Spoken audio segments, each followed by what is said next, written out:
Let's watch. Here's Senator Vance. And why is it that hospital wait times have gone up? It's because Kamala Harris let in 25 million illegal aliens. And why can our municipal governments not afford to pay their police officers? Because Kamala Harris has got them paying for the health care of illegal aliens. This is not a program, ladies and gentlemen, that works for American workers. This is a program that works for people who shouldn't even be in this country in the first place. And Donald Trump, by the way, Donald Trump has got a different message to the 25 million people who are here in this country illegally. Pack your bags. You're going home in 6 months.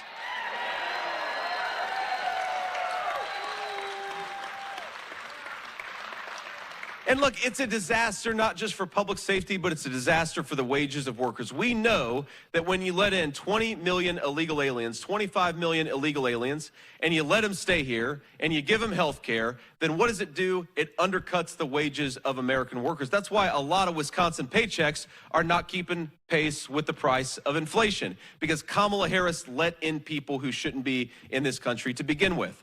That is what she has done. And let's just offer a little bit of a study in contrast here, because, my friends, it doesn't have to be like this. We can do better. This country can do so much better. We just need the leadership of Donald J. Trump, and that's exactly what we're going to do because of the people in this room. Now, compare and contrast. Compare Kamala Harris opened the border, suspended deportations on day one, and stopped Donald Trump's Remain in Mexico policy. When Donald Trump is president, we're going to re-implement deportations, re-implement Remain in Mexico, and tell people they got to go back where they came from and come through the proper channels.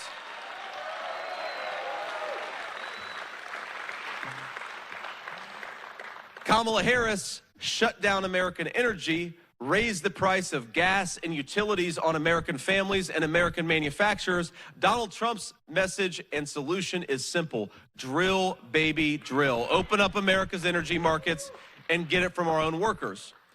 Now, Kamala Harris wants to tax the people in this room to send money to Chinese-made electric vehicles.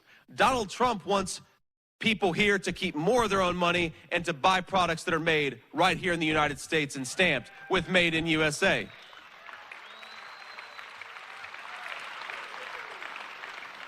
And finally, Kamala Harris would like to reward the companies that ship jobs overseas and raise your taxes.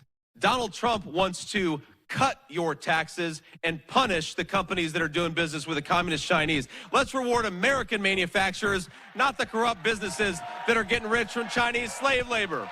It's simple. It's common sense stuff.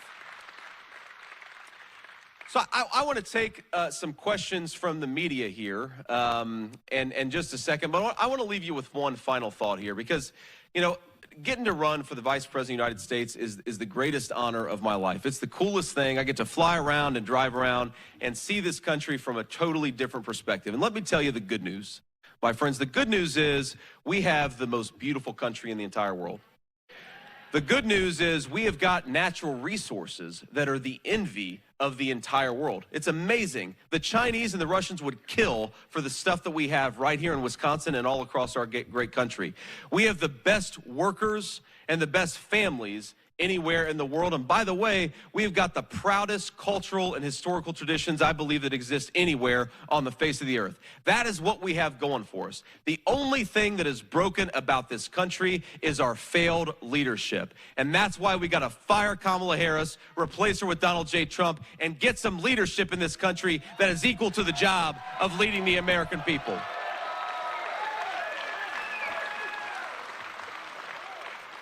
So it's going to start right here in Wisconsin. We're going to win this race. We're going to win Wisconsin. We're going to take back this country, and we're going to do it because of every single one of you. God bless you guys, and thanks for having me.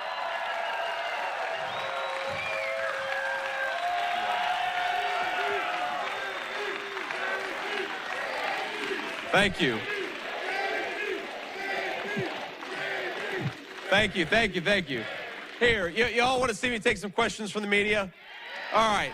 Let's do it. Now, I always say I'd like to start with the local reporters and the local TV channels if we can. So let's start there, and we'll take some questions from the national folks after that. Senator Vance, Carl Winter from NBC 26 here in Green Bay. Hey, Carl. Robert F. Kennedy Jr. will remain on the ballot here in Wisconsin. The Wisconsin Election Commission says, despite him trying to get off of it in swing states, how do you think that affects yours and former President Trump's campaign? Well, first of all, are we thrilled to have the endorsement of RFK and Tulsi Gabbard? We are.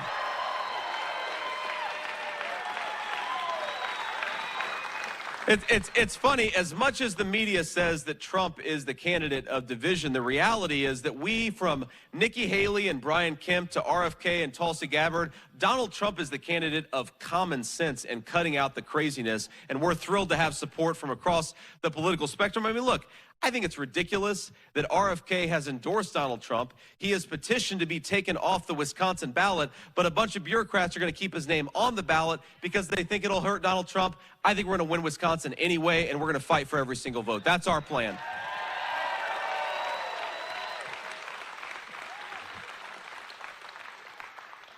Next question. Hi, Senator Vance. Paul Stino from CBS here in Green Bay. The Harris campaign, in their campaign commercials, when they have, campaigns, they accuse you guys of kind of catering towards rich people more so than middle class when it comes to your economic policies. When you hear that argument, what's kind of your rebuttal to that, or what would be your counter argument to their claim right there? Thank you. Well, look, my counter argument is that Donald Trump is a president for every American citizen, rich or poor. We just want people to have a good life in this country that all of us love. It's that simple. Now, when she says, look, she says that Donald Trump and me are the candidates of rich people, here's my response to that. First of all, I grew up in a poor family. And I grew up in the kind of family that suffers when Kamala Harris and people like her don't do their jobs. And let me just give you one example. We know it gets cold in Wisconsin, right? A lot colder than it does in Ohio. You guys are tougher up here than we are down a little further south. And look, during a cold winter, I have been on the receiving end of not having enough money, and where my grandmother would say, well, honey, we just can't turn on the heater tonight. We can't afford it. And so maybe you sit in front of a space heater, or maybe you just throw on a few extra blankets. And that's what a lot of American poor families deal with during the depths of a cold winter. I believe that if you work hard and play by the rules, we are the richest and most prosperous country. Rich or poor, you ought to be able to turn your heater on and heat your homes in the winter. Is that a simple thing that all of us believe in?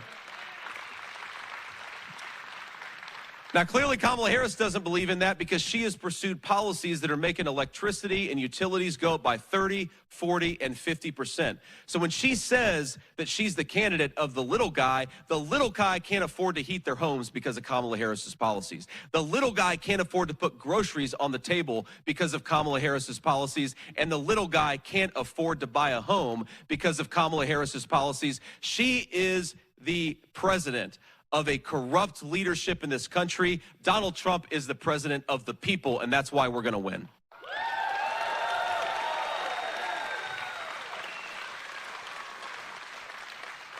Next question.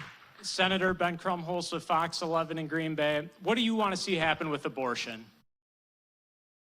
Well, what I want to see happen with abortion is that each state, and this is President Trump's view to be clear, each state ought to make their own abortion policy, okay? Wisconsin's going to have a different view than California. California's going to have a different view from Alabama. And what the president has been very clear about is he wants the voters to make those decisions in each individual state, and his government is going to focus on lowering prices for American families. His government is going to focus on closing down that southern border and stopping the flow of fentanyl and crime into our communities, and his government is going to focus on bringing peace and stability back to the world. I recognize that a lot of people don't agree with my views on abortion. A lot of people may not agree with President Trump's views on abortion. And I think that's why what the president has said makes a lot of sense. We need to let the voters of the individual states make these decisions. Now, by the way, that is not Kamala Harris's view. Kamala Harris wants to shut down Christian hospitals who don't agree with her radical agenda. Kamala Harris would like to force taxpayers to pay for late-term abortion, and I think that's despicable, certainly despicable to make taxpayers pay for it.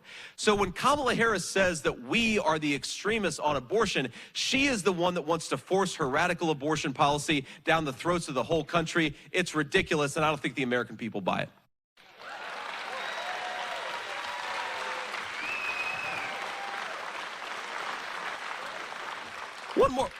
One more point on this, because it's so important. Look, The President of the United States, Donald Trump, believes in American families, and he wants Americans to be able to raise a family in comfort and stability. And I do think that we have become in this country, thanks to Kamala Harris's policies, anti-family. Who wants to start a family if you can't afford a home?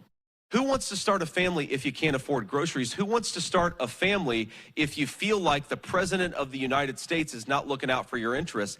That is what Kamala Harris has done to this country. President Trump wants to give women and families choices. Let's have a pro-family country. Let's make it easier to bring new life into this world, and let's be a pro-family United States of America. That's our vision. We're going to fight for it.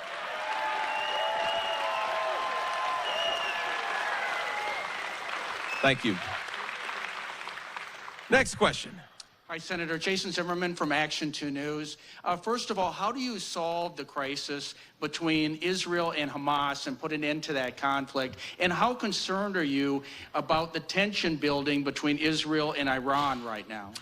Well, look, I worry about the tension a lot because Kamala Harris has given the Iranians billions of dollars, and they keep on buying weapons and attacking not just Israelis, but they keep on attacking Americans. It's crazy. Stop giving bad guys money. It's not that complicated. It's a very simple principle in American diplomacy. The second thing that I say is, look, it is not our business to micromanage Israel's war in the Middle East. Hamas is an evil organization. Thank you. Hamas is an evil organization. What we should be doing as an ally of Israel is empowering them to wipe Hamas off the face of the earth and get this war over. It's very simple. I think the problem with Kamala Harris's policies is it's like the dumbest of two possible worlds, right? You're saying that you want to, that's Kamala Harris for you, but you want to prolong. She's saying that she wants the war to end as quickly as possible, but she refuses to provide the necessary stuff so that Israel can end the war as quickly as possible. She says that she cares about innocent civilian casualties, and I do too. I don't want innocent people to die in this conflict. The solution to that, though, is to give people precision weapons that minimize civilian casualties and let Israel destroy Hamas and get this thing over once and for all. That's simple. Kamala Harris is pursuing the worst of all possible worlds. Donald Trump's going to bring some peace and stability and some common sense back to the United States of America foreign policy.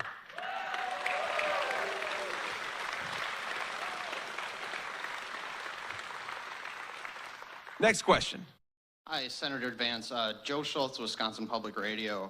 State data shows that since 2021, Wisconsin's had more job openings than people on unemployment. You know, President Trump has talked about mass deportation effort, largest in U.S. history.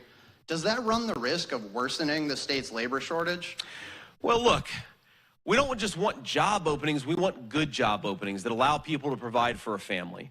And when you import millions upon millions of illegal aliens and you put them in the front of the line of American citizens, you destroy the economic foundation that allows the American people to get ahead in their own country. I do not buy for a second, do any of you buy for a second that the Kamala Harris economy has been good for American workers?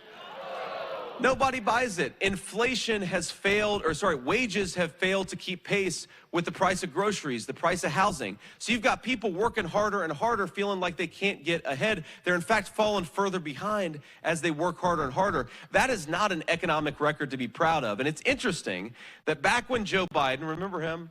He's still our president, technically. But back 6 weeks ago, when Joe Biden was still pretending that he was going to run for president, what the Democrats said is that our economy has been great for workers. And now, 6 weeks later, Kamala Harris is saying, yeah, the economy's been bad for workers, but don't blame me. Who am I? Well, the answer is, you're the vice president, do a better job, and we'd have a better economy.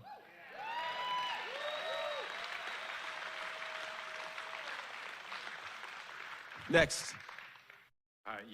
Aaron Palish with CNN. Thanks for taking my question. You're speaking at the Firefighters Union. You're speaking at the Firefighters Union convention tomorrow in Boston. I want to ask you a labor question, if you don't mind. Sure. 131 Republican members of Congress last year co-signed a bill supporting a national right-to-work law. Wondering how you feel about that law nationally. And then here in Wisconsin, there's also a right-to-work law.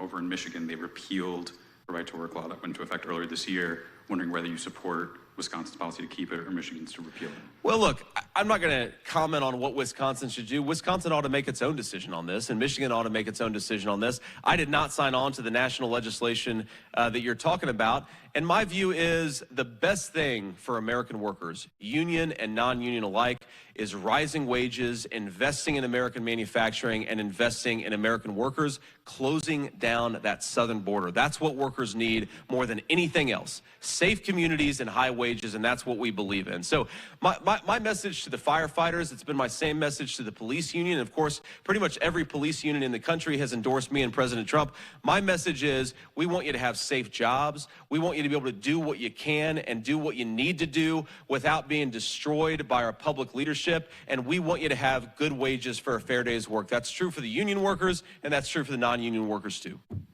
Next question. Yes, sir. Senator Vance, Garrett Tenney, Fox News. Opioid epidemic hits close to home for you. And we've seen over the last 4 years how every state has become a border state. Looking ahead, if there is a second Trump administration, what more would you do to address the opioid epidemic along the border, rather, or beyond just the wall? Would you be willing to go directly after the cartels in Mexico, in China, and how would you do that? Well, look, I adhere to President Trump's very simple principle. Kamala Harris wants to let the Mexican drug cartels do whatever they want and go to war against American law enforcement. I think we ought to empower American law enforcement and go to war against the Mexican drug cartels. It's one of the biggest terrorist organizations in the entire world. We cannot let them operate freely in our country. And the other thing that's driving the fentanyl problem, and you're right, I've been affected by this very personally. And so when I think about this issue, I think about all the kids that are praying at the bedside of their mom or dad because their mom or dad just had an overdose. Because I was that kid at one point in my life, and I was very lucky because my mom woke up and we got a second chance with my mom, and she's been clean and sober for almost 10 years. And what a great thing that is. What a great grace. And Mom was going around the campaign trail with me actually the last couple of days. She had a very good time. And, you know, again, I would not have had that second opportunity with my mom if the poison that's coming across today was coming across 15 years ago. We would have never gotten that second chance. And that's what I want. I want more American children to have second chances because we know addiction is a terrible scourge. And some people, they're able to kick it 2 days after they get that habit, and some people it takes years of getting back on the horse, falling off the horse, and getting back on. We just want to promote as many second chances as possible. And here's something else we have to do other than go to war against those drug cartels. We have got to tell the Communist Chinese Party, stop manufacturing this garbage and sending it into our country. And one of the things that Donald Trump doesn't get nearly enough credit for, and there's a lot of things, but towards the end of his last term, he was on the cusp of striking a huge deal that was going to shut down fentanyl manufacturing in communist China, would have saved hundreds of thousands of American lives, and Kamala Harris let that languish. Instead of fighting for Americans, she continued to allow the communist Chinese to make this garbage. Our promise and our threat to the communist Chinese ought to be, if you want access to American markets, if you want to sell your stuff in the United States of America, stop manufacturing this poison that's killing our citizens. You just need strong leadership to do it. Thank you all. And why don't we do one more question, and then we're going to have to hit the road. Thank you all. Senator Vance, Mike Bender with the New York Times. I know we've asked you a couple times today about the issue at Arlington National Cemetery, and I know you've mentioned that the campaign had permission to film there. One thing I didn't realize earlier today is that it's a federal law banning political campaigns from filming at grave sites. So I guess the question is, since families, to the best of my knowledge, civilians aren't able to give, grant exceptions to that, whether or not someone who wants to be president should have to abide by that law. Well, Mike, look, I think the right person to ask is the Gold Star families who invited Donald Trump and lost a loved one because of Kamala Harris's failed policies. Were they happy to have the President of the United States there? And they would say, absolutely. Thank God somebody showed up. They wish Kamala Harris would have showed up. And she didn't.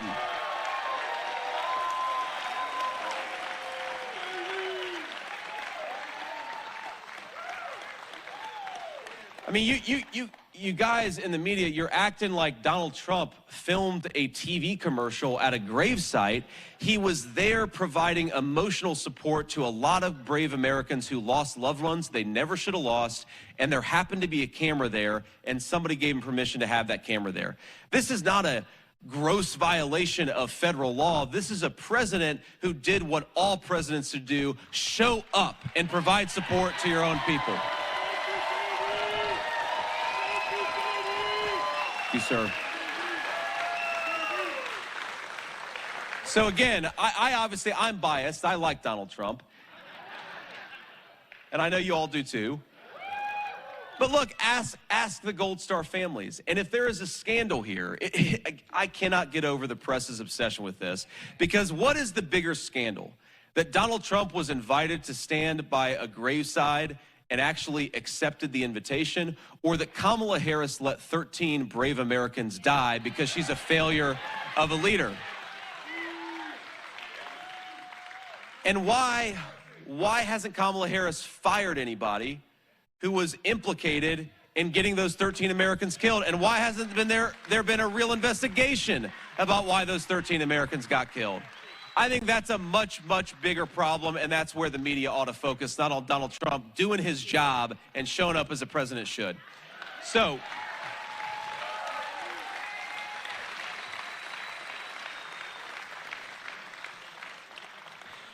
I want to leave you with just a thought, because, you know, the media focuses a lot on what Kamala Harris said at the DNC. Did you all watch Kamala Harris's DNC speech? I knew what the answer was going to be. You all are smarter than I did, but I'm in this business, so I had to watch at least some of it. And she talked all the time about joy, about how joyous she was and how joyful she was. And as I was watching her, I was reflecting on the fact that 65% of our fellow citizens think the country's headed in the wrong direction. And a lot of our fellow citizens, especially the poorest Americans and a lot of our middle-class people, they can't afford food. They can't afford a place to live. They're young people. I mean, young Americans want to be able to buy a house, and they can't afford it. And I thought to myself, Kamala Harris has been vice president, I should say, for 3.5 years. And let's be honest, she's practically been the acting president, because we all know Joe Biden isn't home. She's been the acting president for 3.5 years in this country, and her citizens are suffering. She should not be feeling joy. She should be feeling shame. And she should be looking herself in the mirror and asking how she could do a better job. And what we have in our campaign, it's not this fake joy of Kamala Harris. It's the very real hope that the best days of this country are ahead of us. And you know why the best days of this country are ahead of us? Because of you. Because we have the best people, we have the best workers, and we have an American president, Donald J. Trump, that is going to run and fight for you. He's going to work for you every single day. But if we want an American president who is equal to the task, and we want an American leader who deserves to be the leader of this great country, it's not going to happen if we sit on our rear ends. We're going to have to work for it. And so what I want you to do is get out there and tell every person you know why you're voting for Donald Trump. Get your friends and your family to the polls. Drive, your elderly folks, your mom, your dad, get them to the polls. Do everything that you can. Because while the corrupt media and the bureaucrats and the people who have gotten rich off of American decline, they have chosen their candidate, and it's Kamala Harris. We are the American people, and our candidate is Donald J. Trump. Let's get him across the finish line, and let's do it together. God bless you, and thank you for having me.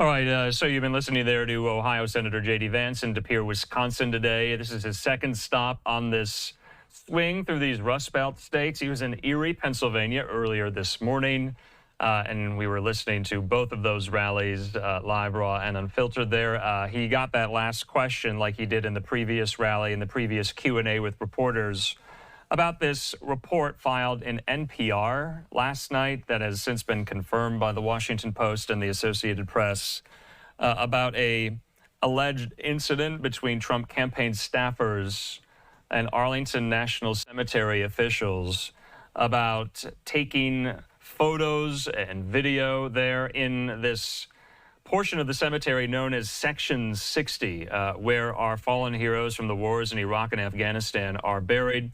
There's a federal law prohibiting any documenting of the cemetery in photo and in video for political partisan purposes. And so we'll have to dive into this story a little bit later on. And we're going to dive into this story a little bit later on as well with some of our experts to talk about what exactly happened. We've gotten statements in from Arlington National Cemetery and the Trump campaign as well. So we'll be parsing out what this story means going forward. J.D. Vance asked about it twice today, and you'll rewatch some of his responses to that very question. In the